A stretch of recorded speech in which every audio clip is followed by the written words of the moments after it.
Alright guys, subukan naman natin maglakad dito sa industrial area ngayong madaling araw.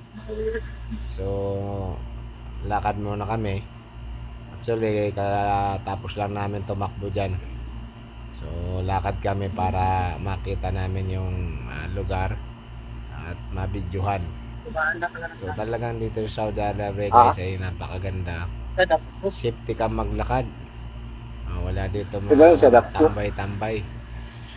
Napakaluwag ng daanan at saka smooth yung mga ano dito, yung mga daanan. Hindi gaano hassle kasi may mga sarili talagang daanan yung yung tao.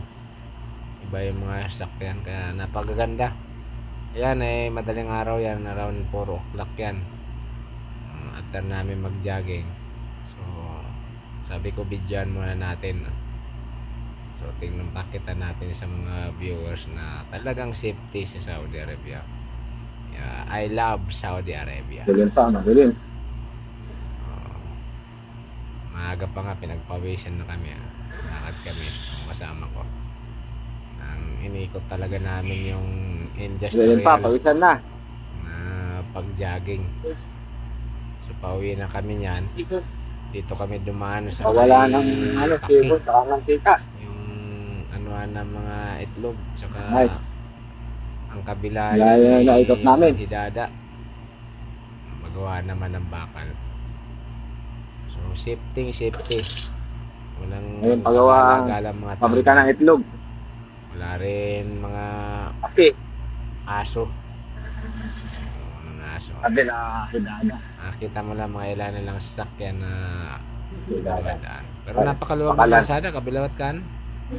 May ata yan, 4 yata na lane nya. Left and right. So, guys, maluwag dito at napakaganda. Safety talaga. Dulo. Asin. Yan, paggawaan niya ng asin. Gawa ng asin. Sal. Tapos dito naman sa ay paggawaan ng bakal. So, maluwag yan hanggang doon sa Yun tayo po iikot. Kabila. So, hanggang safety dito. Oo. Yan. Dito na lang kami sa may bandang dulo. Paliko na kami. Uwi na kami. Yun lang guys. Bye-bye.